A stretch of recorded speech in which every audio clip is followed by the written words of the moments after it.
Estamos de volta com o Direto do Plenário, já com as imagens do retorno dos ministros para a segunda parte da sessão plenária da tarde desta quinta-feira. A continuação do julgamento da ADPF 779, que vamos continuar acompanhando ao vivo direto do plenário. Mais uma vez, obrigada. Podemos nos sentar.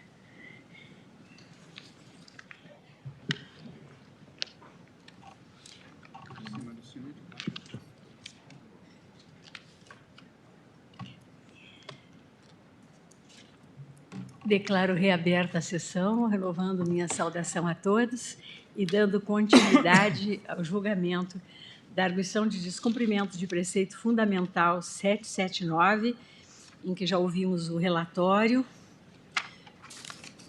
que foi apresentado pelo eminente ministro Dias Toffoli, o relator do feito. Eu convido para ocupar a tribuna a doutora Alessandra Lopes da Silva Pereira, advogada da União, que falará pela Advocacia Geral da União. Está com a palavra, doutora. Presidente, só para registrar minha presença aqui. Ministro Luiz Roberto, sempre uma alegria revê-lo. Seja muito bem-vindo à nossa sessão. Obrigado. Muito boa tarde a todos. Excelentíssima senhora ministra Rosa Weber, excelentíssimo senhor ministro relator Dias Toffoli, excelentíssima senhora ministra Carmen Lúcia, excelentíssimos senhores ministros, excelentíssimo senhor procurador-geral da República, excelentíssimos senhores colegas advogados públicos e privados aqui presentes, caros servidores dessa nobre Corte Constitucional. A presente arguição de descumprimento de preceito fundamental, conforme precisamente apontado por Sua Excelência, o ministro relator Dias Toffoli, tem por objeto o afastamento da tese da legítima defesa da honra, como decorrência da interpretação inconstitucional, é preciso ressaltar desde logo, dos artigos 23, inciso 2 e 25 caput e parágrafo único do Código Penal, bem como dos artigos 65 e 483, inciso 3 e parágrafo 2º do Código de Processo Penal. Isto posto, como preâmbulo de minha fala, gostaria de congratular a senhora presidente por ter incluído em pauta, ainda no curso de seu mandato, esta importante ação constitucional. Processo que tanto tem a contribuir para a instrumentalização da justiça nos tribunais brasileiros e para a mitigação das incontáveis violências de gênero que as mulheres enfrentam ainda hoje neste país. Isso porque, excelentíssimas senhoras ministras, excelentíssimos senhores ministros, nada obstante a igualdade entre homens e mulheres, conste como direito fundamental escrito no artigo 5º, inciso 1 da Carta de 1988, o presente processo reflete a equivocada hipótese de utilização da legítima defesa da honra masculina como excludente de ilicitude, a implicar a não caracterização do ilícito penal praticado em detrimento das mulheres. Segundo o artigo 25 do Código Penal, entende-se legítima defesa aquele que repele injusta agressão, atual ou iminente, a direito próprio ou de outrem, usando moderadamente os meios necessários. No primeiro requisito, a atração da excludente de ilicitude em debate, portanto, reside um dos grandes contrassensos da tese ora questionada, na medida em que inexiste injusta agressão à honra capaz de elidir a proteção decorrente do direito à vida e à integridade da vítima. Trata-se, como se vê, do emprego de lógica completamente descabida, que inverte os polos do processo penal e, de forma simbólica, inclui a vítima reduzida à condição de objeto no rol dos culpados. A vulneração à igualdade entre os gêneros, à dignidade à pessoa humana e ao direito à vida e à integridade da vítima salta aos olhos no presente caso. Foi em atenção a estes mesmos pilares que o próprio Constituinte determinou no artigo 226, parágrafo 8º da Constituição Federal, a obrigação de que o Estado crie mecanismos para coibir a violência no âmbito das relações familiares e impeça que tais condutas se perpetuem. Embora a passos lentos e não sem superar diariamente muitos obstáculos, temos caminhado na proteção das mulheres. A edição da Lei Maria da Penha, em 2006, a tipificação do feminicídio, em 2015, e a construção da jurisprudência dessa Suprema Corte na direção do robustecimento do âmbito de proteção do direito à vida e à integridade das mulheres representam, assim, a materialização de numerosos mandamentos previstos na Constituição Federal. Ainda nesta toada, destaca-se a criação do Ministério das Mulheres no âmbito do governo federal e o reconhecimento da inaplicabilidade do princípio da insignificância e da lei dos juizados especiais às hipóteses em que incidente a Lei Maria da Penha, por parte desse Supremo Tribunal Federal. Estes importantes avanços para a inibição da violência de gênero não podem ser ofuscados pela perpetuação da utilização inconstitucional da tese da legítima defesa da honra.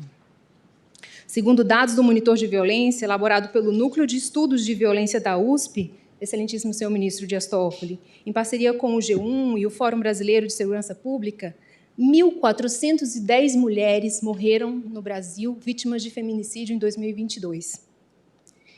São 4 mortes por dia, uma a cada 6 horas.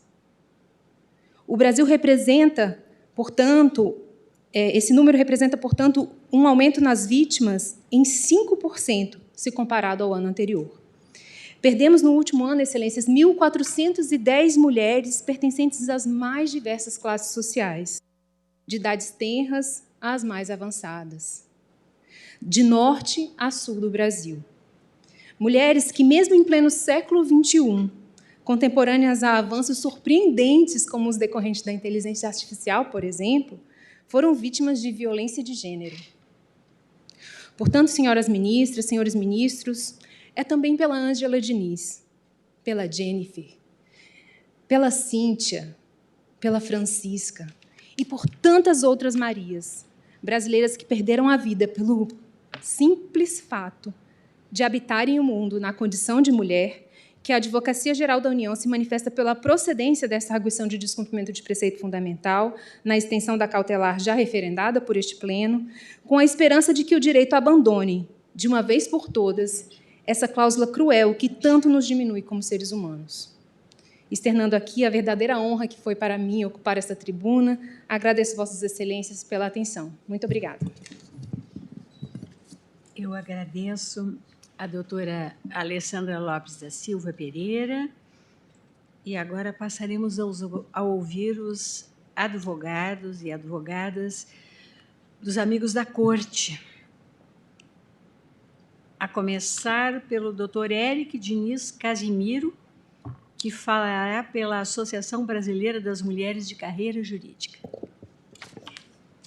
Excelentíssima 10 minutos, doutor, pois... que eu estou dividindo o tempo entre os 3. Perfeito. Obrigado.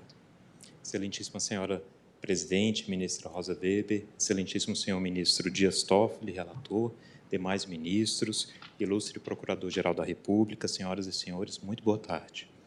A Associação Brasileira de Mulheres de Carreira Jurídica vem à tribuna, na qualidade de amicus curiae, contribuir nesse julgamento que é uma das pautas mais relevantes e importantes dos movimentos feministas, importante para as mulheres e, sobretudo, para a sociedade brasileira. Infelizmente, é uma triste realidade que ainda existe em nosso país e, por que não dizer, também no mundo, que é a predominância da violência contra as mulheres nas mais diversas formas, física, psicológica e ainda na forma de assassinato motivado exclusivamente pelo gênero. O feminicídio, então, é uma expressão nefasta e das mais cruéis dessa violência que ceifa a vida de milhares de mulheres, conforme bem mencionado aqui pela doutora, a representante da AGU, desses números alarmantes publicados pelo Fórum Brasileiro de Segurança Pública, em que mulheres falecem, são assassinadas nessa proporção gigantesca. A cada 6 horas, uma mulher é assassinada. Isso realmente nos leva a nos preocupar em relação a esse tema. As mulheres, infelizmente, nem todas ainda conquistaram seu direito à vida, o que é urgente e precisa ser implementado mediante políticas públicas de prevenção e enfrentamento a essa violência de gênero.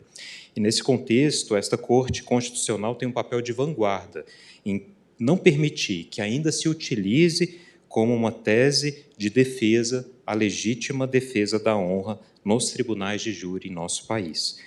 E por que isso é tão nefasto? Em que se baseia essa tese?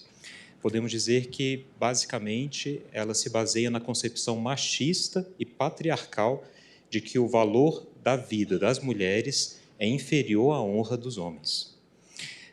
Vê a mulher, aqueles que defendem essa tese, como um mero objeto, algo que precisa ser submetido aos desejos e vontades dos homens. E, ao invés de reconhecer o valor da vida e da dignidade das mulheres como uma pessoa, essa tese atribui à vítima uma culpa pela sua própria morte ou lesão. Teses como essa perpetuam a violência, que é vista, no máximo, como um mal social e não um crime. O que essa tese afronta? Diversos princípios constitucionais, mas podemos mencionar aqui a dignidade da pessoa humana, a proteção à vida e a igualdade de gênero. Mas não apenas princípios constitucionais, ela contraria também o próprio Código Penal, que estabelece que a emoção ou a paixão não excluem a imputabilidade penal. Portanto, aquele que pratica o feminicídio ou uso de violência como justificativa para reprimir um adultério ou uma insubordinação, não está se defendendo. Ele está atacando uma mulher de forma desproporcional, covarde e criminosa. Este plenário, em decisão unânime, em 15 de março de 2021, referendou a liminar concedida pelo eminente ministro relator Dias Toffoli, proibiu o uso dessa tese em crimes de feminicídio. E aqui peço licença para usar palavras do ministro Dias Toffoli, que disse que essa tese é um estratagema cruel, subversivo da dignidade da pessoa humana e dos direitos à igualdade e à vida, e totalmente discriminatório contra a mulher. Sem dúvida, essa decisão representou um grande avanço, virando uma página de um passado sombrio de nossa história. Alguns autores sustentam que a plenitude de defesa é um princípio que garante ao advogado do acusado a possibilidade de convencer os jurados usando argumentos técnicos, éticos, morais, religiosos, sociológicos, sem limitações ou restrições. Esses autores afirmam que a plenitude de defesa fomenta o contraditório e busca pela verdade real. E esse desequilíbrio em favor da defesa seria justificado pela presunção de inocência e pela íntima convicção dos jurados. No entanto, esses argumentos não se sustentam. E aqui vamos delinear apenas 3 pontos, porque afirmamos que eles não devem prevalecer. Em primeiro lugar, a plenitude de defesa não significa uma liberdade absoluta e restrita para o advogado do acusado. A defesa deve, sim, se pautar pelos princípios éticos, jurídicos, que regem a sua profissão e, sobretudo, o processo penal. Em segundo lugar, a plenitude de defesa não garante o contraditório e a busca pela verdade, mas, na verdade, os compromete. A busca pela verdade pressupõe uma apreciação racional e imparcial das provas, o que não ocorre quando se permite que a defesa utilize argumentos falaciosos, irrelevantes e, sobretudo, discriminatórios para tentar persuadir jurados. Em terceiro lugar, esse desequilíbrio em favor da defesa não se justifica pela presunção de inocência e pela íntima convicção dos jurados. A presunção de inocência é um princípio que assegura que o acusado somente será considerado culpado após o trânsito em julgado. Já a íntima convicção dos jurados, por sua vez, é um critério de decisão que permite ali os jurados se votarem de acordo com a sua consciência, mas não decidirem de uma forma arbitrária e utilizando uma fundamentação irracional e, sobretudo, ilegal. Portanto, a plenitude de defesa ela não serve como salvo-conduto para a defesa atuar de uma forma absolutamente ilimitada e restrita no tribunal de júri. É verdade que superar preconceitos e atrasos civilizatórios é papel de todos, e é preciso que os operadores de direito, advogados, jurados, toda a comunidade respeite a decisão que esta Corte venha a estabelecer na data de hoje e não se deixe influenciar por argumentos preconceituosos que tentam legitimar o feminicídio. É preciso que a sociedade civil também se mobilize para denunciar e combater esse tipo de violência em todas as suas formas. Em conclusão, a Associação Brasileira de Mulheres de Carreira Jurídica, como Amicus Curiae, se manifesta pela procedência dos pedidos formulados pelo Partido Democrático Trabalhista, a fim de que seja confirmada a decisão desta Corte em sede de liminar e, no mérito, reconhecida a inconstitucionalidade do uso da tese da legítima defesa da honra e conferida interpretação, conforme a Constituição, dos dispositivos do Código Penal e do Código de Processo Penal, que são objetos da inicial. Muito obrigado pela atenção. Boa tarde. Agradeço ao doutor Érico Diniz Casimiro e passo a palavra à doutora Thaíse Matar Assad. Falará por videoconferência pelo Amicus Curiae, Associação Brasileira dos Advogados Criminalistas, a ABRACRIM. Pois não, doutora Thaíse. Excelentíssima ministra-presidente, excelentíssimos ministros, douta Procuradoria-Geral da República. O Brasil é o 5º país que mais mata mulheres no mundo, de acordo com o Alto Comissariado das Nações Unidas para os Direitos Humanos. Infelizmente, excelências, nós sabemos disso. E, infelizmente, nós, mulheres, sentimos o quão odioso é estarmos inseridas em uma sociedade estruturalmente machista e que faz com que sejamos obrigadas a andar diariamente de mãos dadas com o medo. Todos nós aqui sabemos o quão repugnante é a argumentação da legítima defesa da honra. Me parece que este ponto é incontroverso, isso é inegável. O que nos interessa hoje é a demonstração de que este sentimento de indignação por uma tese abjeta não pode nos conduzir a uma séria limitação do direito de defesa. Não pode, excelências. Hoje, estamos aqui discutindo sobre a indignação legítima defesa da honra. Amanhã, certamente, daremos lugar a uma nova indignação, que pode desaguar em uma nova restrição ao direito de defesa. E onde vamos parar? Como vamos limitar o discurso? Quem é que deve valorar o discurso? Esse tipo de limitação seria suficiente ainda para evitar pré-julgamentos em plenário?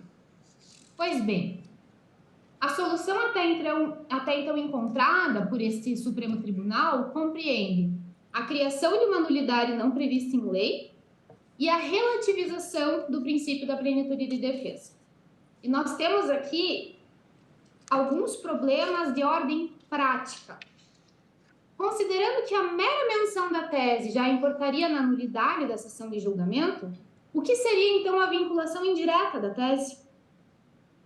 Como seria possível a defesa trabalhar teses acessórias, como, por exemplo, a causa especial de diminuição de pena da violenta emoção, sem tangenciar a nulidade?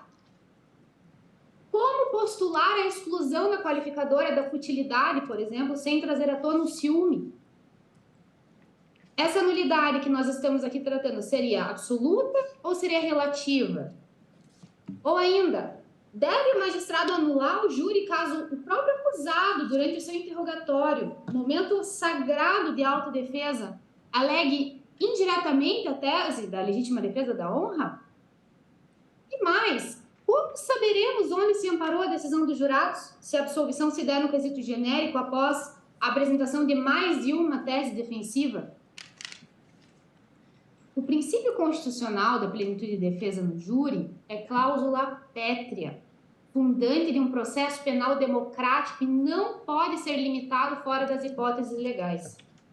Impedir que a defesa técnica sustente a tese que entender válida ou proibir que o acusado se manifeste livremente e se expresse em seu interrogatório, por mais absurdo que o discurso seja, viola diretamente o princípio da plenitude de defesa.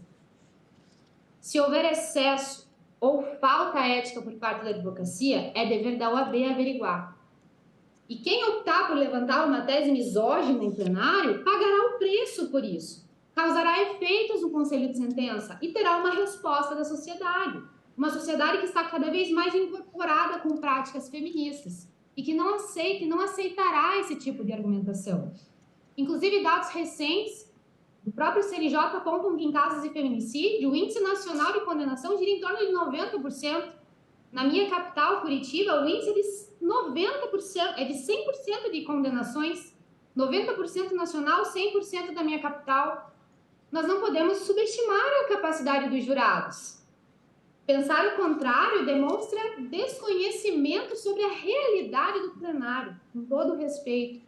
E nós não podemos deixar de lado aqui também, claro, a figura do Ministério Público, parte fabricada justamente para estruturar a dialética processual. E parafraseando aqui os meus colegas professores Rodrigo Falques e Daniel Avelar, referências nacionais neste tema, ninguém joga sozinho em plenário. Qualquer argumento pode ser contraditado pela outra parte durante a sustentação, ou mesmo durante os apartes. Nossos promotores e promotoras são extremamente capacitados e possuem competência para rebater qualquer tese. Assim como nós, advogados de defesa, frequentemente precisamos repelir teses preconceituosas e, por vezes, até misóginas expostas por acusadores em plenário, muitas vezes em defesa de mulheres. Nosso tribunal do júri precisa ser aprimorado, mas nós não podemos, em nome de um nobre sentimento de indignação, nos agarrar em soluções rápidas, desprovidas de técnica, que mitiguem a plenitude de defesa ou então que criem nulidades não previstas em lei. Interpretar normas processuais penais em uma tentativa de solucionar um dever que é do Estado de desenvolver políticas públicas de conscientização e igualdade de gênero, além de não ser razoável, mitigará de forma irreversível os direitos e garantias constitucionais. Impor pela via escusa da interpretação normativa uma limitação argumentativa no júri não resolve o nosso problema. Nas palavras aqui dos professores Jacinto Coutinho e Marcela Nardelli, em verdade cria outros problemas, pois simplesmente esconde o lixo debaixo do tapete e não enfrenta o problema na sua real dimensão, a herança histórica de uma crença machista que enxerga a mulher como mera propriedade. Hoje estou honrando aqui a entidade que represento, a Abracrim, que tem por missão institucional a defesa do livre exercício da advocacia, esta inviolável em suas manifestações. Não podemos admitir a flexibilização de direitos e garantias fundamentais. Não podemos admitir a mitigação da plenitude de defesa. Devemos fidelidade à técnica processual, à Constituição, sob pena de incorrermos em um verdadeiro perjúrio democrático. Juramos solenemente esta fidelidade. Em nome de um processo penal constitucional, peço a profunda reanálise de Vossas Excelências. Em nome do direito de defesa, peço a improcedência da DPF 779. É a sustentação oral. Agradeço pela atenção de todos e todas. Agradeço. A doutora Thaís Matara Sade e convido a ocupar a tribuna o doutor Vitor Minervino Quintieri, que falará pelo Amicus Curiae, Associação Nacional da Advocacia Criminal, ANACRIM.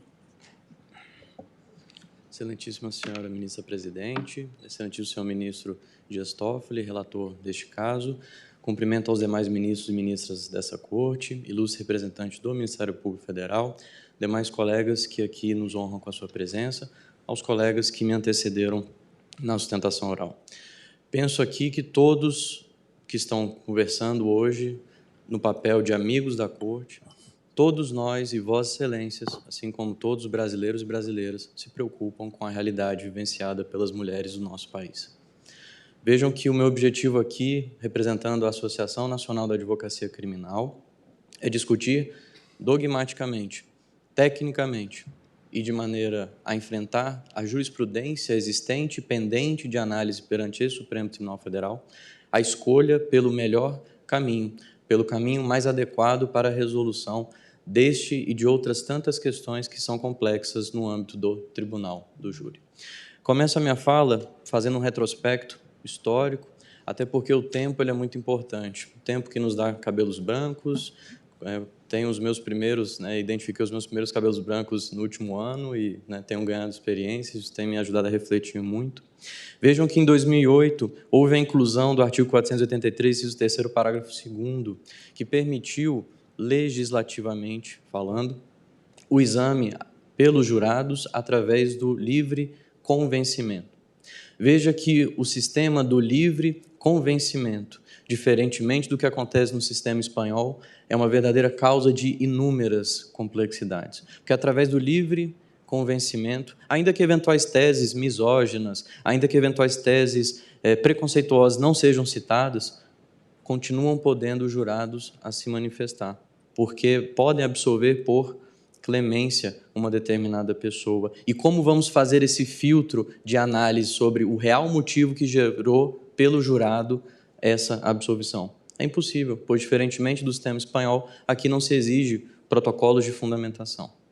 Vejam que chama o feito e uma questão de ordem, pois verificamos na jurisprudência do Supremo Tribunal Federal o agravo em recurso extraordinário 1.225.185, em que se discute a possibilidade do tribunal, diante de recurso interposto contra a absolvição por quesito genérico, ante a suposta prova dos autos e o fato dessa prova violar manifestamente a conclusão dos jurados, se isso violaria um princípio tão caro, tão sensível à nossa sociedade, que é o princípio da soberania dos vereditos.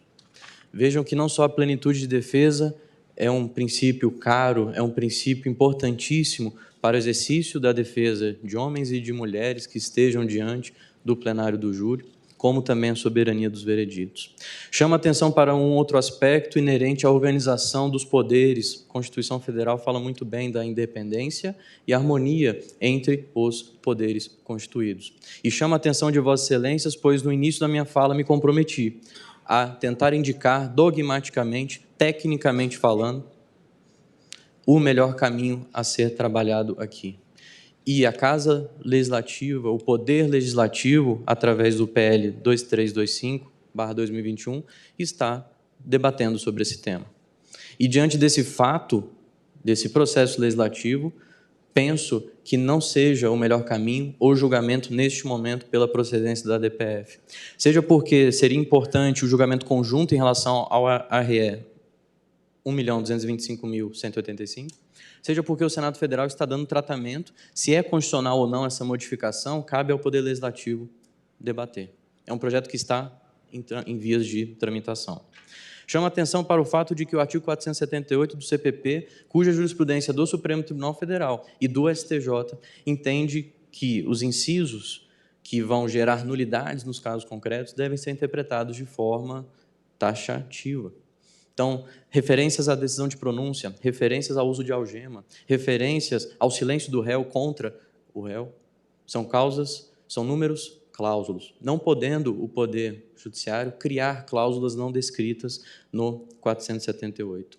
Sobre a questão da liminar deferida, e principalmente sobre a questão da veiculação indireta da tese da legítima defesa da honra, chama atenção para alguns aspectos. E aqui um breve resumo de direito penal, teoria do crime e teoria da pena. Num plenário do júri, os jurados abordam se o fato é típico, se o fato é ilícito, se o fato é culpável, se absolve ou se condenam e se essa condenação, absolvição, principalmente a absolvição, se dará por clemência. Mas, além disso, e com escopo em um princípio igualmente importante, igualmente de estrutura constitucional, que é o princípio da individualização da pena, esses jurados terão que verificar a existência de algumas questões relativas ao próprio deslinde da punição.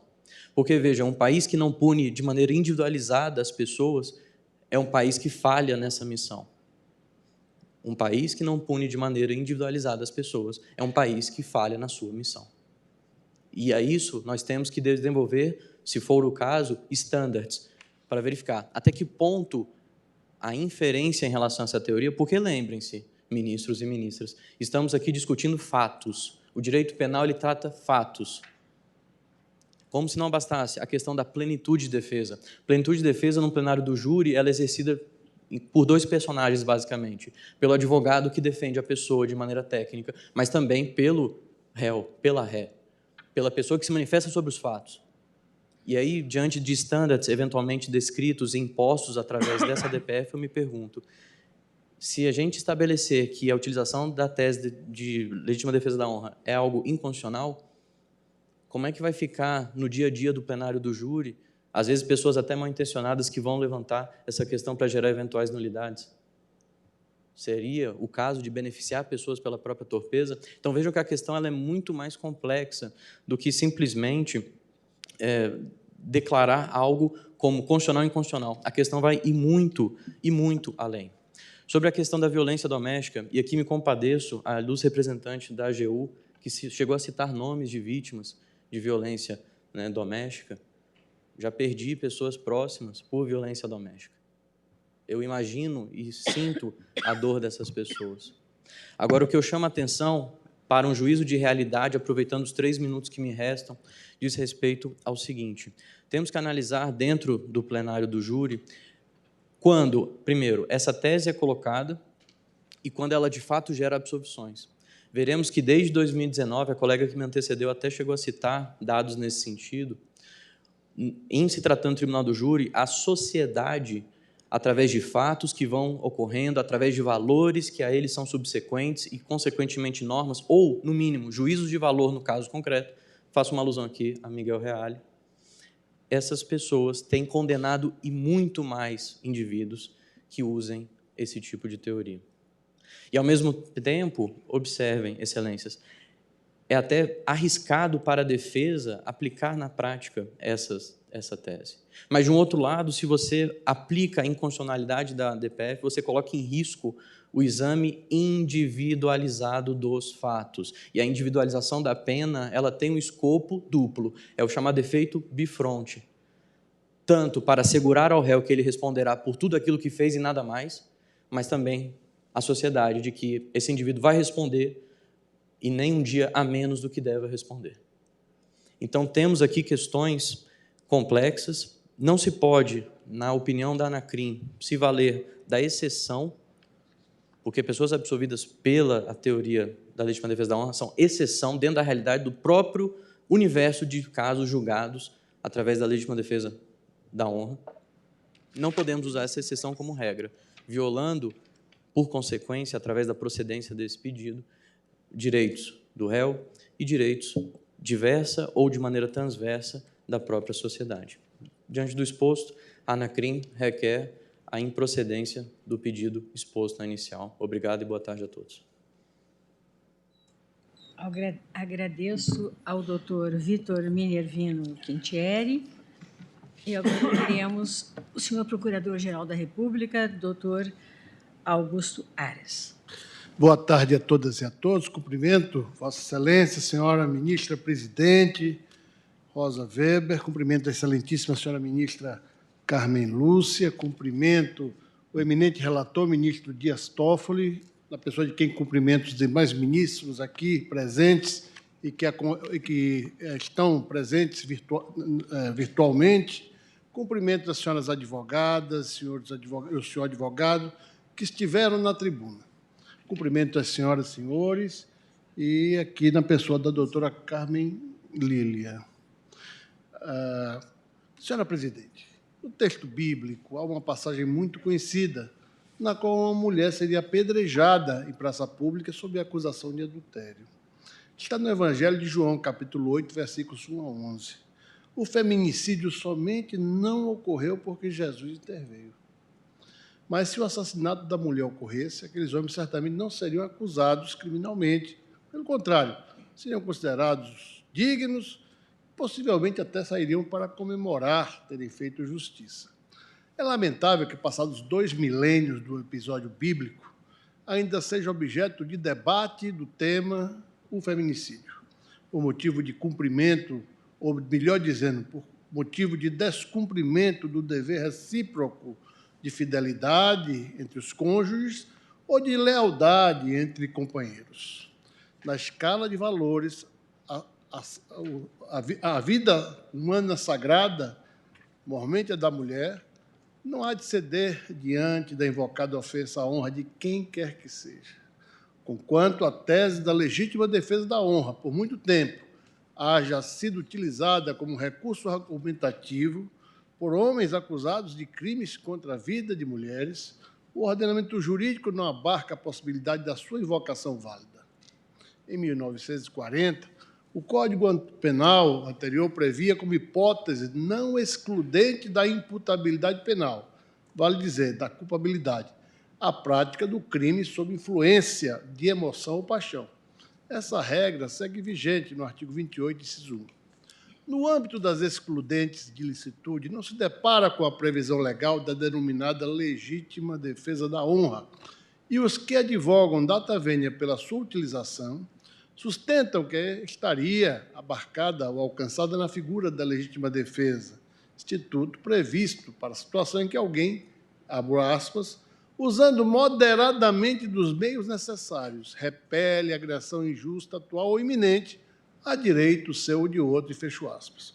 A própria definição legal de legítima defesa exclui a possibilidade de que a categoria a que tratamos aqui alcance a honra do indivíduo. Atentar contra a vida de uma pessoa que supostamente lesionar a honra de alguém não tem utilidade para repelir a suposta lesão de forma tão desproporcional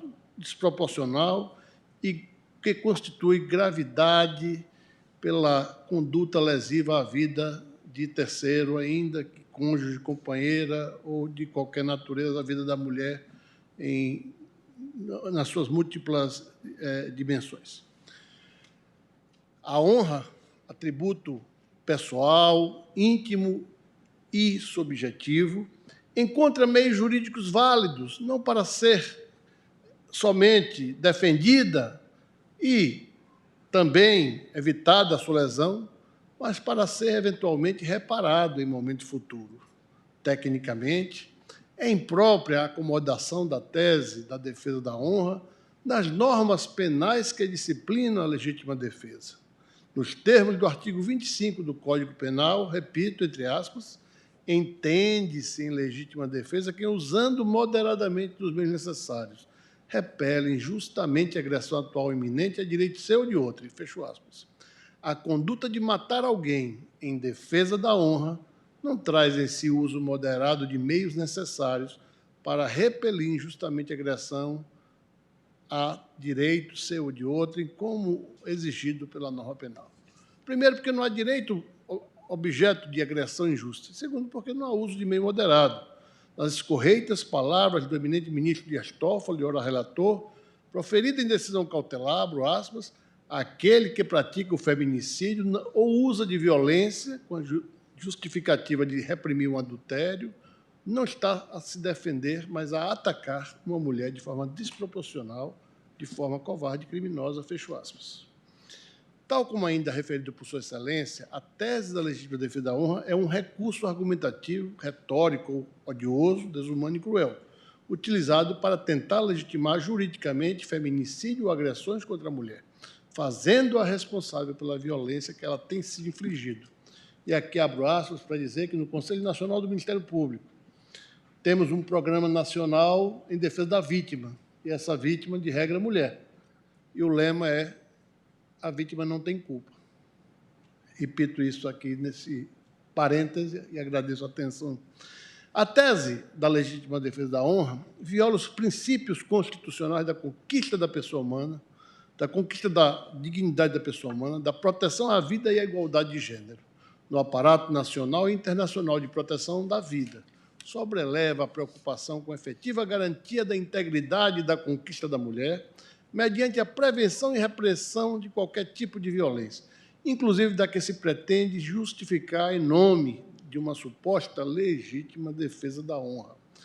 Reparo que o próprio tema, legítima defesa da honra, especialmente para destinar-se este nome a um feminicídio, atenta semanticamente contra o processo civilizatório.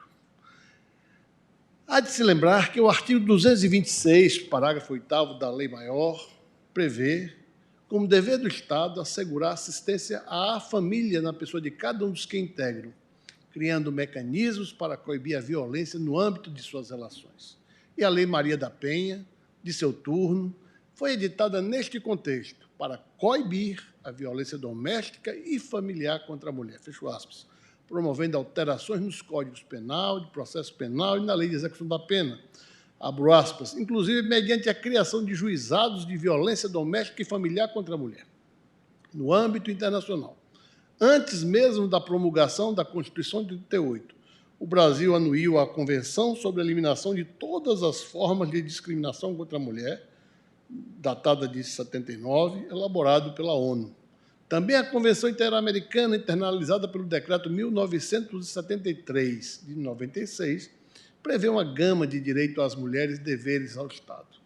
Assim é que nenhuma tentativa de justificar o assassinato de mulheres, com benefício a seus algozes, mormente sob a alegativa de defesa da honra, haverá de ser tolerada, sob pena de afronta imediata a preceitos constitucionais da máxima obediência, garantindo-se para a perpetuação da impunidade crimes de natureza hedionda, com um número alarmante de mortes já aqui anunciado da tribuna.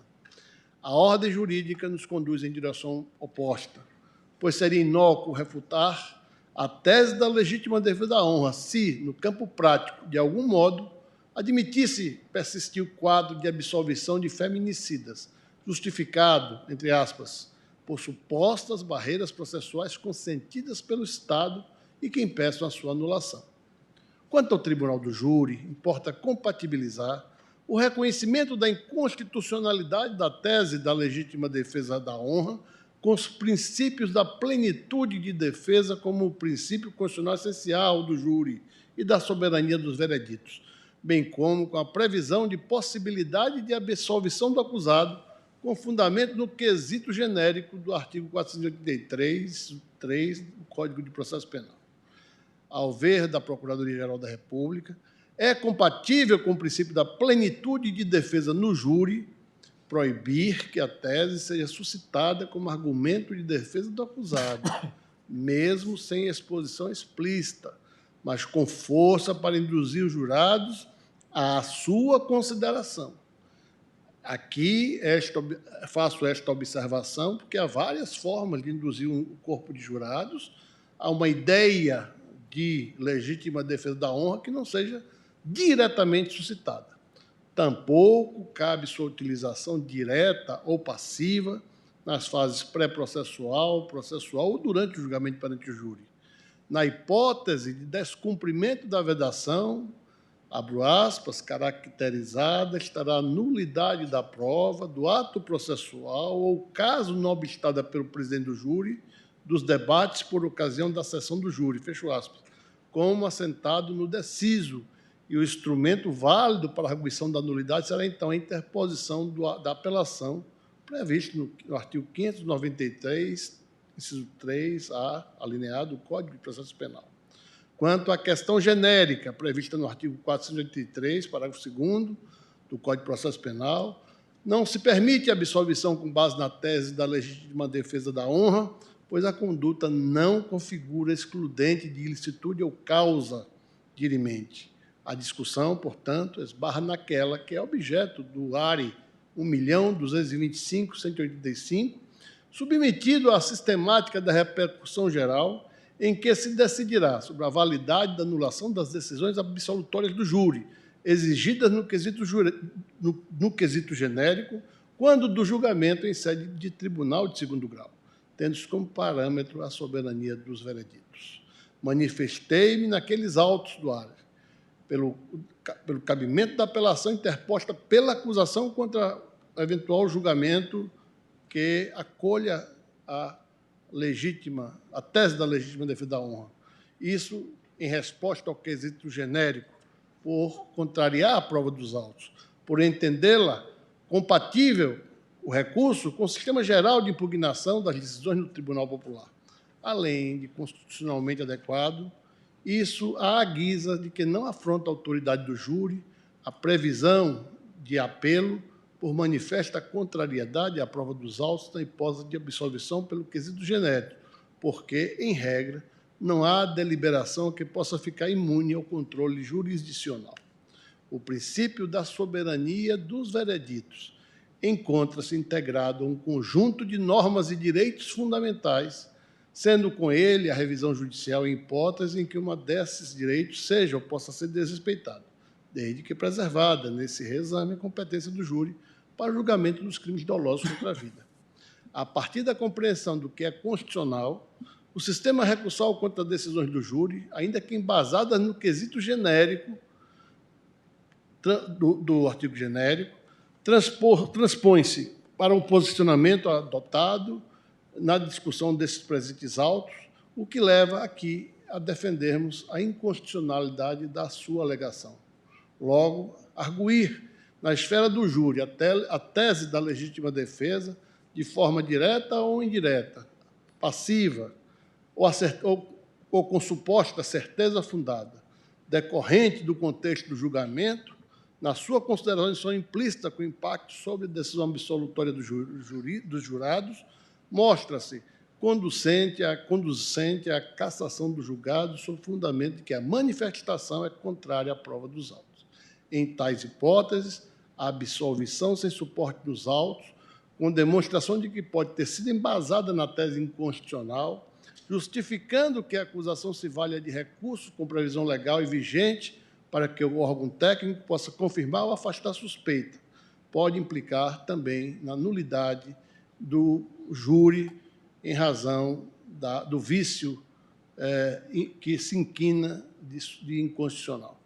No caso de confirmação, valida-se a conclusão de novo julgamento pelo júri. Entendo, data vênia, que a hipótese demanda a intervenção dessa Suprema Corte para assentar em interpretação constitucional dos artigos 23, inciso 2, e 25 caput, parágrafo único do Código Penal, assim também dos artigos 65 e 483 do parágrafo 2º do Código de Processo Penal. 1. Que é inconstitucional e não está alcançado pelo Instituto da Legítima Defesa a tese da legítima defesa da honra, por contrariar os princípios constitucionais da dignidade da pessoa humana, especialmente na proteção à vida, à integridade e da igualdade de gênero, que é vedado à defesa, à acusação, à autoridade policial e ao juízo que utiliza, direto ou indiretamente, a tese da legítima defesa da honra ou qualquer argumento que induza à tese nas fases pré-processual ou processual penal, bem como durante o julgamento perante o tribunal do júri, sob pena de nulidade do ato e do julgamento, com base no artigo 593, inciso 3, a linha A do Código de Processo Penal. Terceiro, que é válido interpor apelação do julgamento do júri, que absolve o acusado do crime de feminicídio, com base no quesito genérico do artigo 483, parágrafo 2º do CPP, quando provada a materialidade e a autoria do crime, fundamentado o recurso no artigo 593, inciso 3, a linha D do CPP, por manifesta contrariedade à prova dos autos.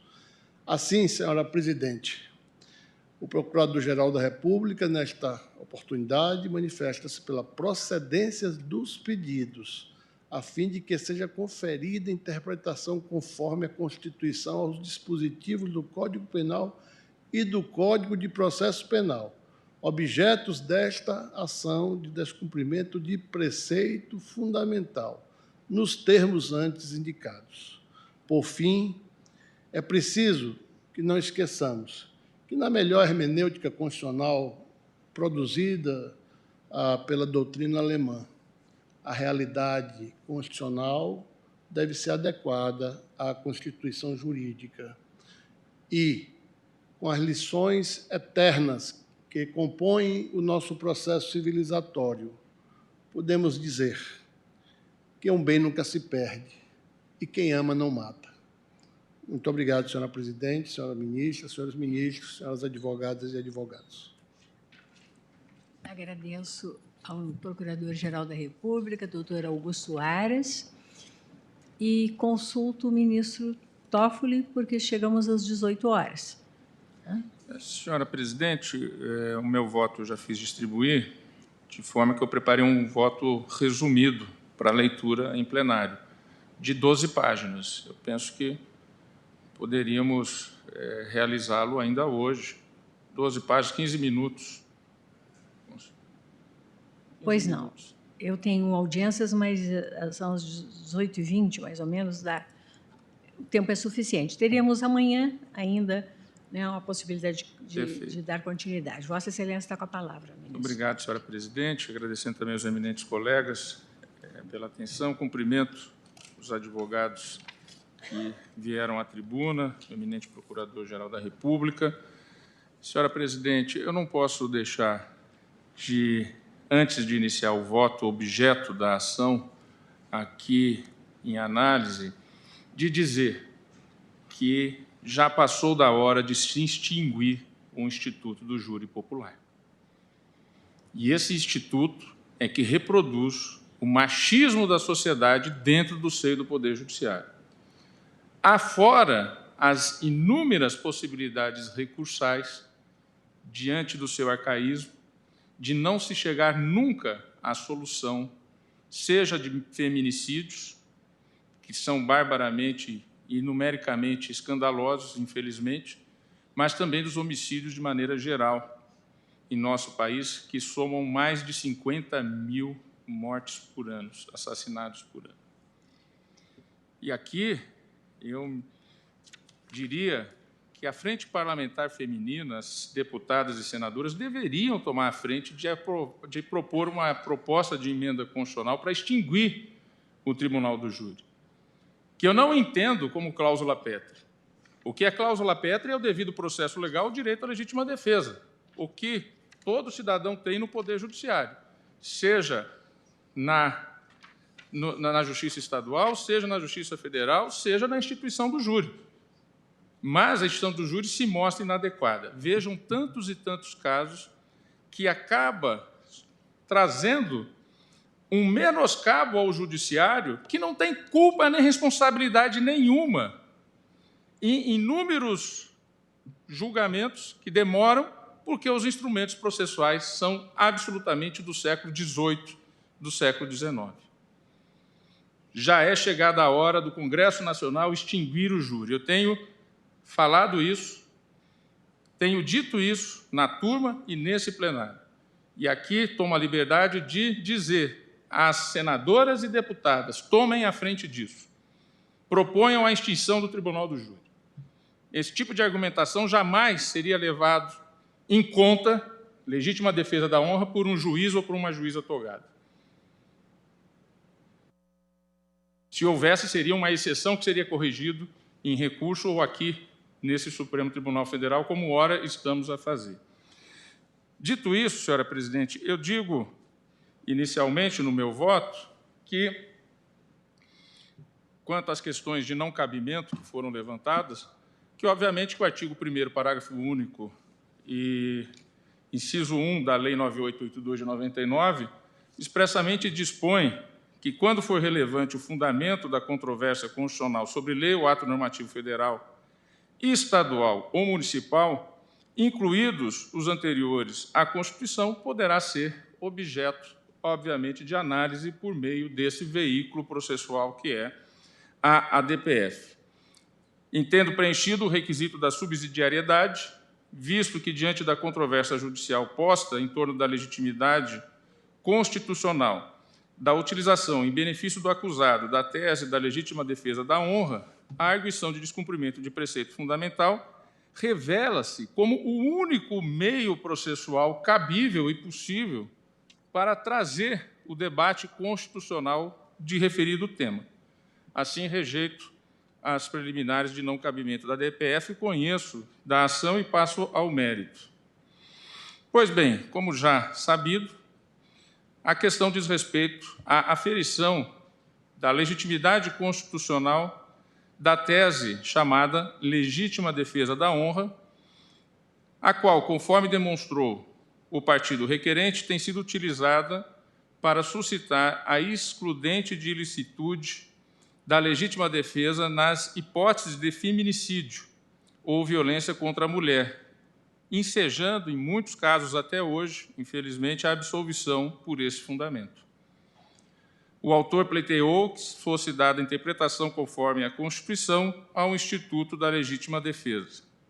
É límpido que a chamada legítima defesa da honra não encontra nenhum amparo ou ressonância no ordenamento jurídico pátrio, pelas razões que passo a aduzir.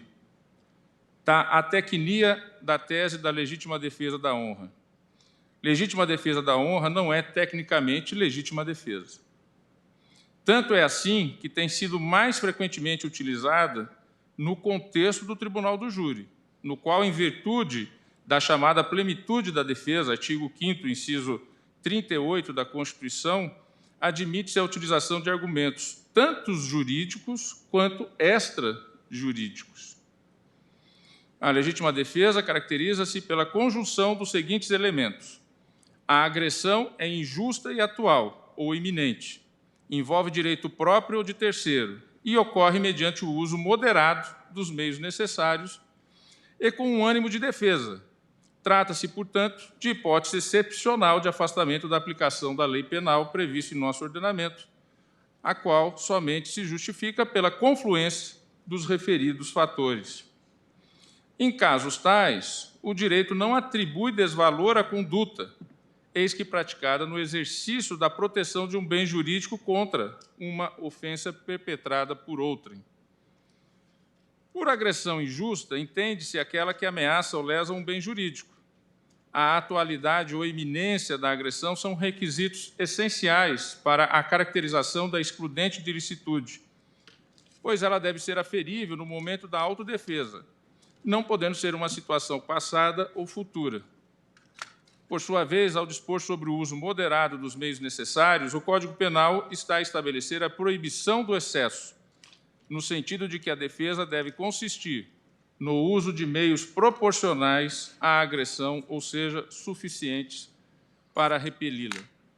Enfim, conforme define Rogério Greco, a legítima defesa demanda um elemento de natureza subjetiva, pois, além da presença dos requisitos objetivos previstos na lei, é preciso que, abro aspas, saiba o agente que atua nessa condição, ou pelo menos acredita agir assim, pois, caso contrário, não se poderá cogitar de exclusão da ilicitude de sua conduta, permanecendo esta ainda contrária ao ordenamento jurídico, fecho aspas. Diante dessa breve exposição do Instituto, salta aos olhos que a chamada legítima defesa da honra, na realidade, não se trata de legítima defesa. Para evitar que a autoridade judiciária absolvesse o agente que agiu movido por ciúme ou outras paixões e emoções, o legislador ordinário inseriu no atual Código Penal a regra do artigo 28, inciso 1, segundo o qual a emoção ou a paixão não excluem a imputabilidade penal. O que determina o nosso ordenamento é exatamente o contrário do que é alegado na chamada ampla defesa extrajudicial do Tribunal do Júri. Repito, artigo 28, inciso 1, Código Penal. A emoção ou a paixão não exclui a imputabilidade penal. Conforme evidencia Fernando Capês, a honra é um atributo de ordem personalíssima, não podendo ser considerada ultrajada por um ato imputável a terceiro, mesmo que este seja a esposa ou marido do adúltero. Fecho aspas. A honra refere-se a um atributo pessoal íntimo e subjetivo, cuja tutela se encontra delineada na Constituição. Por exemplo, na previsão do direito de resposta, e no Código Penal, capítulo 5, que prevê os tipos penais da calúnia, da difamação e da injúria.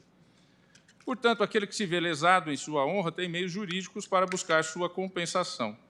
Assim, aquele que pratica feminicídio ou usa de violência com a justificativa de ter sua honra sido ofendida, não está a se defender, mas a atacar uma mulher de forma desproporcional, covarde e criminosa. Digo sobre a ofensa constitucional à dignidade da pessoa humana, à vedação, discriminação e ao direito à vida e à igualdade, que são os fundamentos do meu voto para o dispositivo a que chegarei.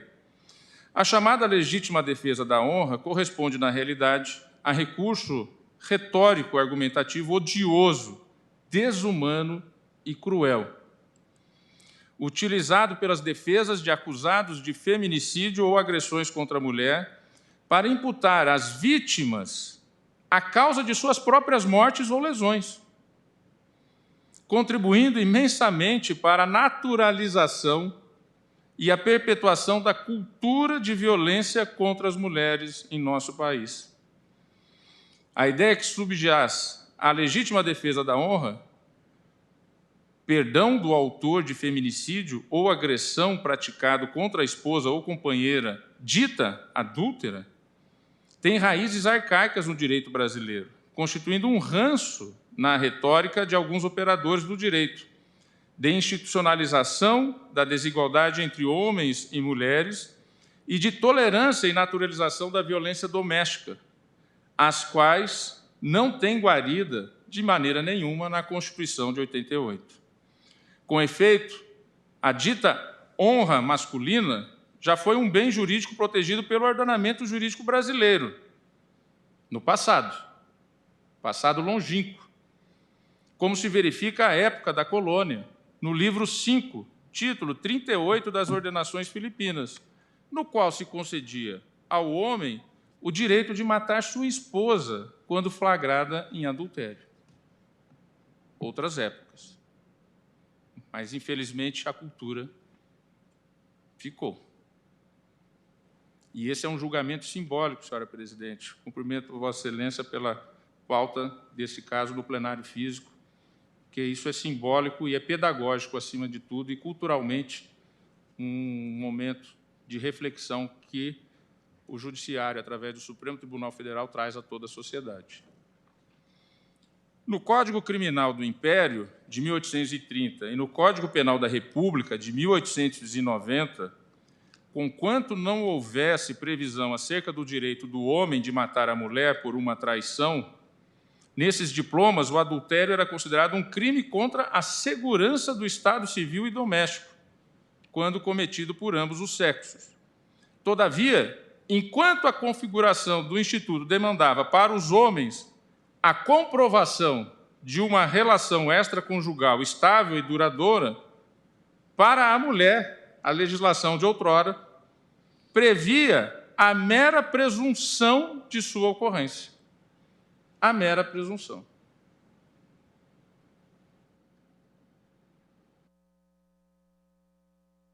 A partir de então, foi no discurso jurídico acerca da legítima defesa que se abriu espaço para a tolerância em relação aos homicídios cometidos por homens contra esposas consideradas adúlteras ou presumidas, visando a tutela da honra masculina, a qual era reforçada pela lei civil, que, trazendo conceitos como mulher honesta e mulher já deflorada, cito entre aspas, conferia tratamento extremamente desigual entre os gêneros. E aqui eu já chego à metade do voto resumido, senhora presidente.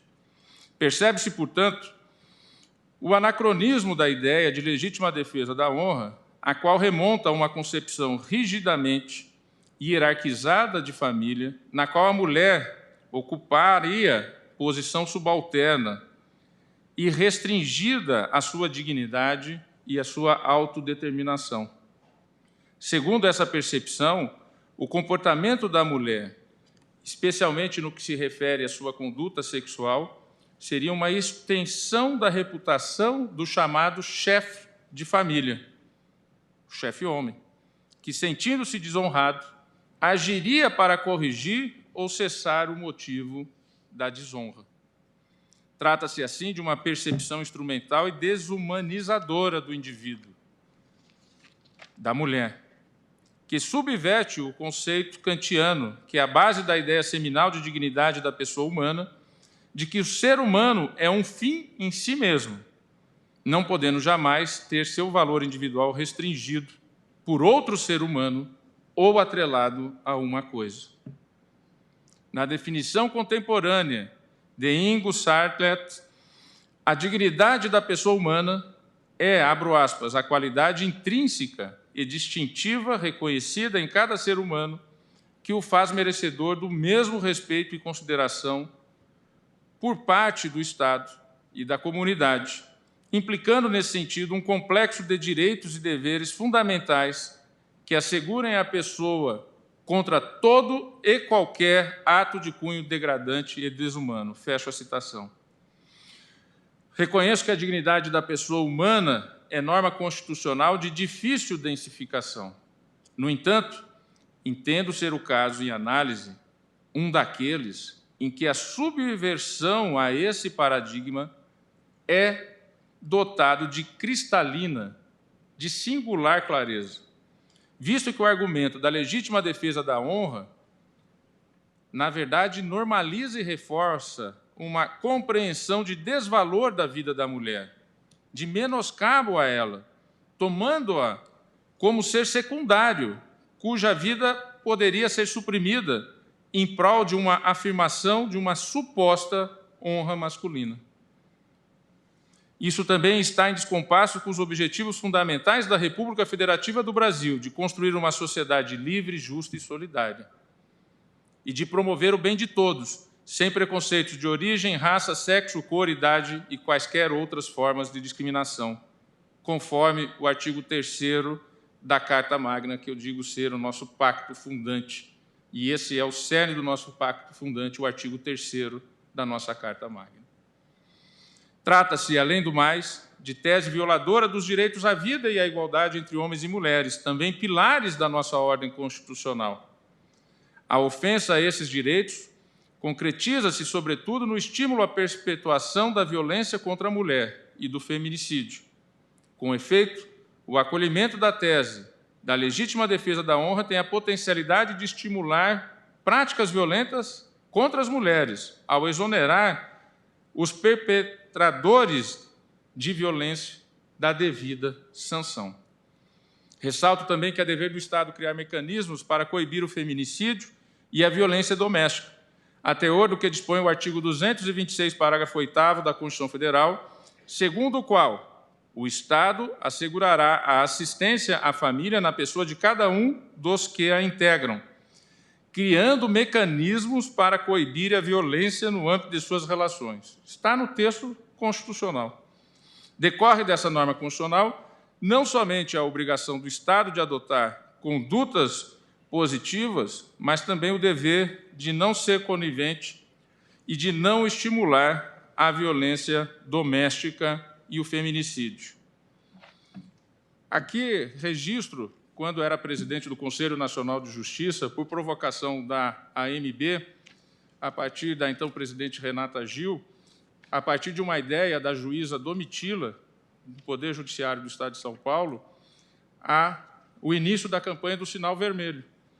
Com o início da pandemia, em que as pessoas ficamos todos nós em casa, não podendo sair, e trabalhamos e exercemos as nossas atividades a partir das nossas residências, o número de violência contra as mulheres aumentou muito. E daí surgiu, a partir da doutora Domitila, essa sugestão de criar um mecanismo, e esse mecanismo foi algo bastante simples, que hoje virou uma campanha nacional e até internacional, a partir do trabalho do Conselho Nacional de Justiça com a AMB inicialmente, mas que depois envolveu todo o sistema de justiça, com o Ministério Público, com a advocacia, com a defensoria, com a sociedade civil, inicialmente as farmácias, porque era um dos poucos lugares que estavam abertos, e as mulheres iam à farmácia e faziam com um batom vermelho. A ideia do sinal vermelho veio da ideia de muito comum todas as mulheres terem um batom vermelho, então poder fazer um X na mão, e aí houve a orientação ao sistema de justiça e às farmácias, e aí começou esse trabalho tão importante, reforçando a defesa das mulheres em suas residências, em suas casas. Essa campanha levou ao desbaratamento de situações, só vou citar uma aqui, senhora presidente, de um caminhoneiro em que, ao parar num posto de gasolina, a companheira dele, se é que se pode chamar de companheira entre aspas, na verdade, uma verdadeira, talvez escrava humana daquele caminhoneiro, foi ao posto de gasolina, ao caixa, e mostrou o sinal vermelho. Imediatamente, o sistema de justiça, a polícia, agiu, e se descobriu ali que aquela mulher estava há 3 anos na boleia do caminhão.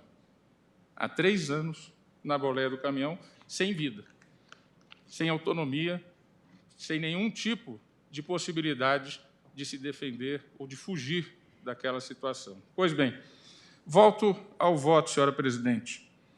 A propósito do feminicídio, a Comissão Interamericana de Direitos Humanos, por meio de nota divulgada em fevereiro de 2019, expressou sua preocupação pela prevalência alarmante de assassinatos de mulheres por motivo de estereótipo de gênero no Brasil, visto que pelo menos 126 mulheres haviam sido mortas no país desde o início daquele ano. E os números foram trazidos aí são todos verdadeiros.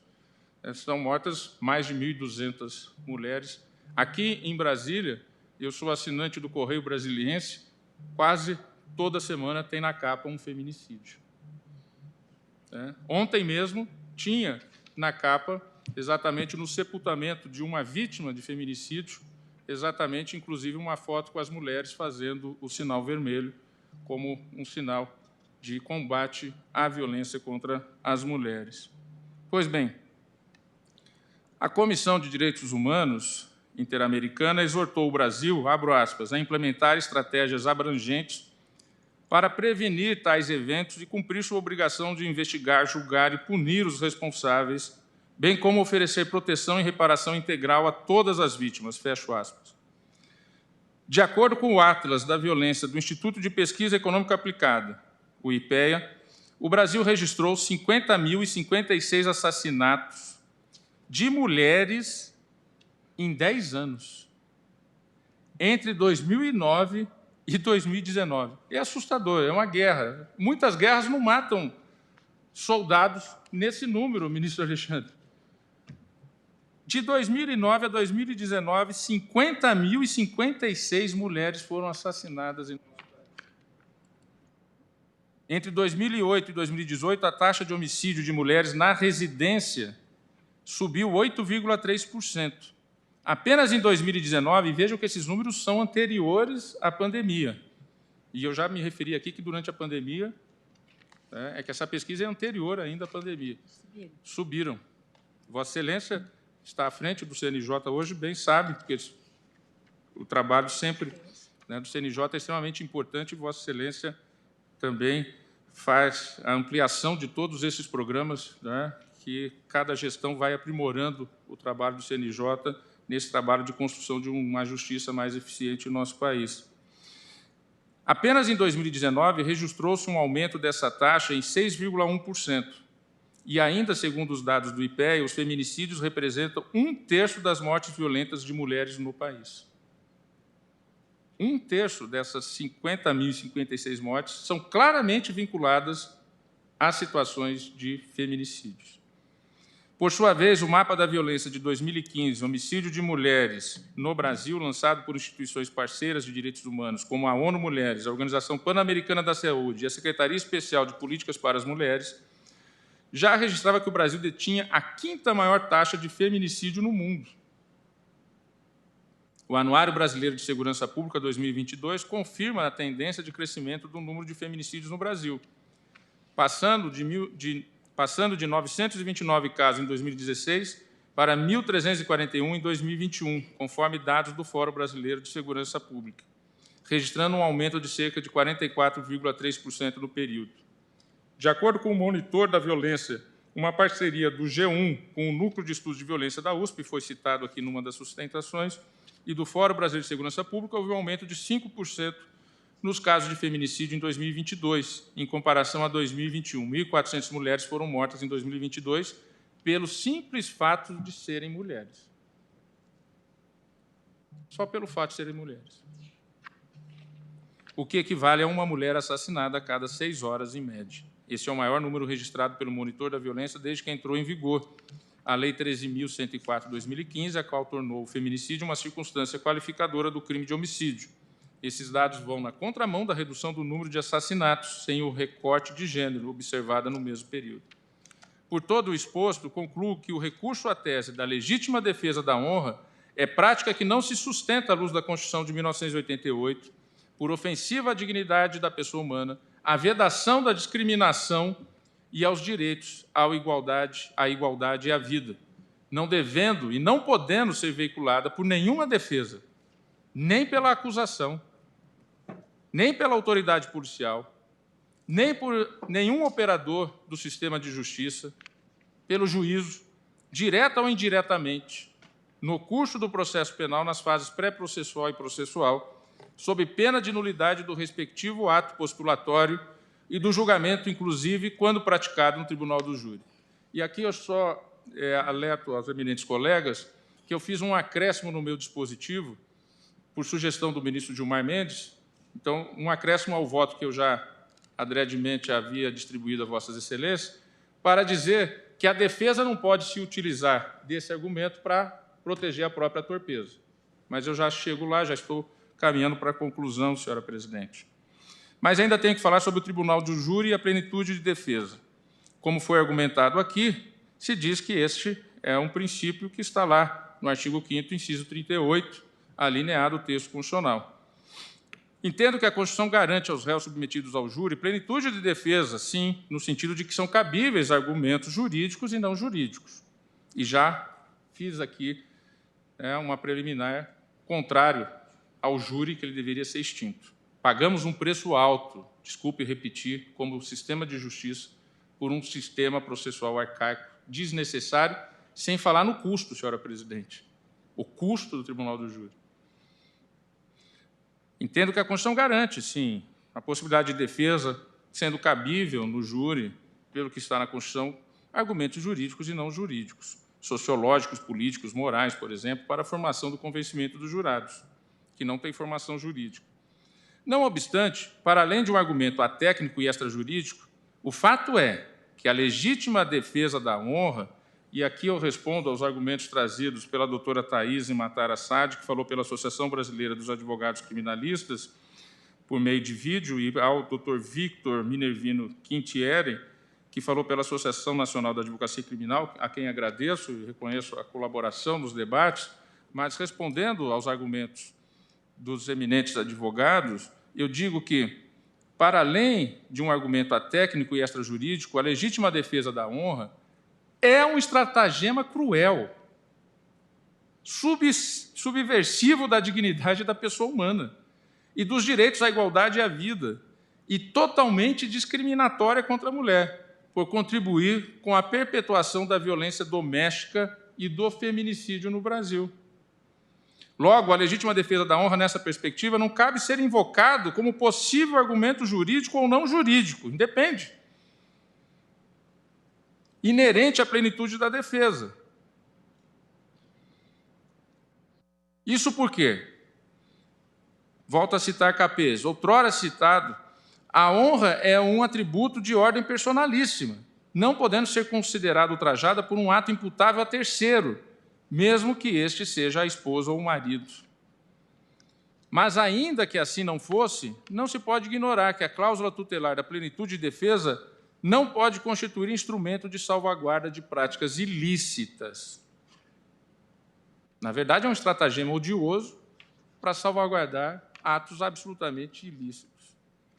Inexistem garantias individuais de ordem absoluta, mormente com escopo de salvaguardar práticas ilícitas. Sob essa perspectiva, a cláusula tutelar da plenitude da defesa invocada para sustentar a tese da legítima defesa da honra teria a função ultrajante de salvaguardar a prática ilícita do feminicídio ou de qualquer outra forma de violência contra a mulher, o que é inaceitável em um país em que a vida é considerada o maior bem jurídico, o mais valioso do direito, por opção inequívoca do nosso pacto fundante, a Constituição de 1988. Assim, não é dada a defesa do acusado de feminicídio ou a qualquer outro ator do processo do Judiciário, em especial no Tribunal do Júri, lançar mão do recurso argumentativo que vise reduzir a vítima em dignidade e valor, sob o pretexto ilícito de lhe atribuir a causa da própria morte. Há, portanto, a prevalência da dignidade da pessoa humana, da vedação a todas as formas de discriminação, do direito à igualdade e do direito à vida sobre a plenitude da defesa, tendo em vista os riscos elevados e sistêmicos decorrentes da naturalização da tolerância e do incentivo à cultura da violência doméstica e do feminicídio. Por fim, da ressalva quanto ao artigo 483, parágrafo 2º do Código de Processo Penal, a chamada e dita soberania dos veredictos, que também foi abordada por alguns argumentos da tribuna. O autor questiona especificamente as situações em que o feminicídio é absolvido com base em legítima defesa da honra na hipótese processual do artigo 483, 3, parágrafo 2º do CPP, aquele dispositivo que trata da clemência genérica, da absolvição genérica ou por clemência. Defende que, nesses casos, o princípio da soberania dos veredictos seja interpretado com temperamentos para que não coloque a salvo do controle judicial a absolvição com base na aludida tese. O autor menciona o que, decidido pela primeira turma desta Corte, no julgamento do HC 178.777, de relatoria do ministro Marco Aurélio, pleiteava-se naquela ação o restabelecimento de decisão absolutória proferida com base no 483, parágrafo 2º do Código de Processo Penal, a qual havia sido anulada por contrariedade à prova do processo com determinação de novo júri. a turma deferiu a ordem e restabeleceu a decisão absolutória, com fundamento na impossibilidade do Ministério Público recorrer de decisão absolutória do Tribunal do Júri, baseada em quesito absolutório genérico, tendo em vista a soberania dos veredictos assegurada na Constituição Federal, artigo 5º, inciso 38. Os eminentes ministros Roberto Barroso e Alexandre de Moraes divergiram, enfatizando o fato de que, naquele caso, o acusado havia confessado o feminicídio. Acompanhando as premissas trazidas pelo eminente relator e seguindo a maioria, votei naquela oportunidade, sim, pelo acolhimento do HC, forte no argumento de que a absolvição ocorrida na forma do 483.3, parágrafo 2º do Código de Processo Penal tem natureza genérica, não estando vinculada à prova. E disse também que isso decorre da essência do júri, segundo a qual o jurado pode absolver o réu com base na livre convicção, independentemente das teses veiculadas, considerados elementos não jurídicos e extraprocessuais.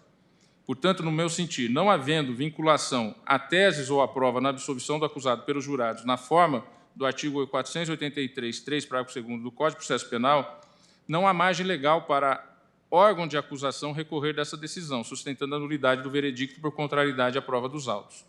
Isso porque o quesito versado no artigo 483.3, parágrafo 2º do Código de Processo Penal tem natureza genérica, não estando vinculado a nenhum tipo de prova que tenha sido produzido. Decorre, pois, da essência do júri que os jurados possam absolver o réu com base na livre convicção e independentemente das teses que foram veiculadas, mas aqui já vedada a utilização da tese da legítima defesa sob pena de nulidade. Considerados elementos não jurídicos e extraprocessuais, pois não há como avaliar nessa etapa o íntimo dos jurados para concluir pelas razões que os levaram ao veredicto absolutório. Por isso que eu digo, vamos acabar com o júri. Porque nós pagamos um preço, como julgadores, por fazer cumprir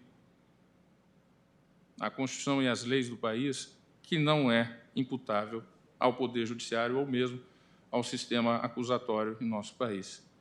Estou convencido, de fato, conforme votei naquele julgamento, na primeira turma, sobre a impossibilidade do Ministério Público recorrer de decisão absolutória do Tribunal do Júri baseada em quesito absolutório genérico, Código de Processo Penal, artigo 483.3, combinado com o parágrafo 2º, tendo em vista a soberania dos veredictos, assegurada na Constituição Federal, no artigo 5º, inciso 38, a linha C. Mais recentemente, no julgamento do RHC 218.697, agravo regimental da minha relatoria, redator do acordo, o ministro Alexandre de Moraes, pela primeira turma, defendia a mesma tese, com esteio da jurisprudência formada até aquele momento, tendo, no entanto, prevalecido o voto do ministro Alexandre de Moraes pela possibilidade, sim, de apelação contra a sentença absolutória fundada em quesito genérico contrário à prova dos autos. Entendeu Sua Excelência que essa possibilidade não conflita com a soberania dos veredictos, uma vez que necessariamente haverá novo julgamento pelo Tribunal do Júri. Esse conjunto de argumentos favoráveis e contrários à tese em comento percolarão a inexorável discussão da Corte sobre os limites da liberdade conferida aos jurados pelo artigo 483, parágrafo 2º do Código de Processo Penal, para absolver o acusado, a qual será travada. E aqui eu preciso chamar os eminentes colegas a lembrança de que essa discussão do 483, parágrafo 2º, ela está numa repercussão geral em outro processo. E aí, então, nós vamos debruçar exatamente sobre essa tese. Por isso que eu não avanço tanto aqui nessa discussão. No ARE número 1.225.185, com repercussão geral do Estado de Minas Gerais e sob a relatoria do eminente ministro Gilmar Mendes, no qual a repercussão geral foi reconhecida. Eu já destaquei, ministro Toffoli, para pautar. Não obstante, como bem pontuou o ministro Gilmar Mendes no voto vogal apresentado no julgamento do referendo à medida cautelar da presente ADPF, a tese do não cabimento de apelação com fundamento em decisão manifestamente contrária à prova dos autos, na hipótese de absolvição baseada em quesito genérico, que é a discussão que vai se travar no referido área de relatoria de Sua Excelência, não se confunde com a discussão posta neste processo, acerca da odiosa tese da legítima defesa da honra.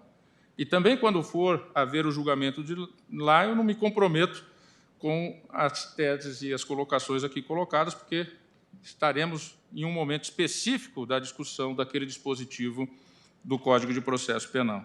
Pois bem, Por todas as razões já levantadas ao longo de minha exposição, agradecendo mais uma vez a atenção dos eminentes colegas e de todos que nos acompanham até pelo passado da hora, penso ser inaceitável, diante do sublime direito à vida e à dignidade da pessoa humana, que o acusado de feminicídio seja absolvido na forma do artigo 483, parágrafo 2º do Código de Processo Penal, com base na esdrúxula tese da legítima defesa da honra. Dessa forma, no meu entendimento, caso a defesa lance mão, direta ou indiretamente, da tese inconstitucional de legítima defesa da honra, ou qualquer argumento que a induza, seja na fase pré-processual, processual ou no julgamento perante o tribunal do júri, caracterizada estará a nulidade da prova, do ato processual ou até mesmo dos debates por ocasião da sessão do júri, facultando-se ao titular da acusação apelar na forma do artigo 593, inciso 3, alineado CPP. Nessa esteira, e tendo em vista a pertinente observação do ministro Gilmar Mendes, no voto vogal apresentado no referendo à medida cautelar, cumpre reforçar a importância da ata da sessão de julgamento e da gravação audiovisual da sessão, mecanismos que devem ser aptos a registrar adequadamente os debates, alegações e fundamentos das partes. Por essas razões, reconhecendo novamente a notória epidemia de crimes violentos contra as mulheres a ocorrer no Brasil e a evidente necessidade de que as situações de discriminação de gênero sejam devidamente endereçadas pelo Poder Judiciário de forma a reforçar o poder normativo da Constituição, reitero o entendimento que defendi no julgamento do referendo à medida cautelar acolhido pelo plenário naquela oportunidade. Conclusão. Em face de todo exposto, voto pela procedência parcial do pedido formulado na presente arguição de descumprimento de preceito fundamental para 1. Firmar o entendimento de que a tese da legítima defesa da honra é inconstitucional, por contrariar os princípios constitucionais da dignidade da pessoa humana, artigo 1º, 3 da Constituição Federal, da proteção à vida e da igualdade de gênero, artigo 5º caput da Constituição. 2.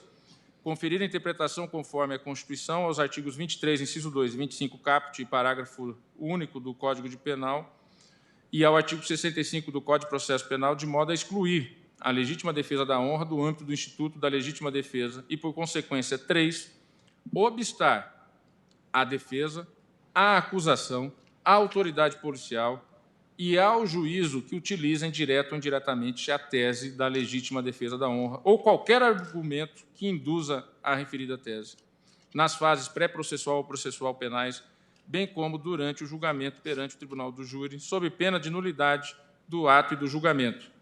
E aqui o acréscimo que fiz. Diante da impossibilidade do acusado beneficiar-se da própria torpeza, fica vedado o reconhecimento da nulidade na hipótese da defesa ter se utilizado da tese com esta finalidade. Ou seja, para se evitar a possibilidade da defesa usar desse argumento para tornar o júri nulo e perpetuar a impunidade. Então, eu fiz esse acréscimo ao voto que anteriormente havia distribuído a Vossas Excelências. E, assim como voto, agradecendo mais uma vez o tempo de Vossas Excelências. Agradeço a Vossa Excelência, ministro Dias Toffoli, cumprimento pelo voto. Infelizmente, eu tenho já o horário das minhas audiências superado. Prosseguiríamos amanhã com a coleta, no mínimo, de mais alguns votos pela natureza da matéria, né? Proclamo o resultado provisório. Após o voto do ministro relator, no sentido da procedência parcial do pedido formulado na ADPF, nos termos do voto proferido e que acabaram de ser enunciados, foi suspenso o julgamento. Daremos prosseguimento a ele amanhã. Agradeço a presença de todos, desejo uma ótima noite e declaro encerrada a sessão.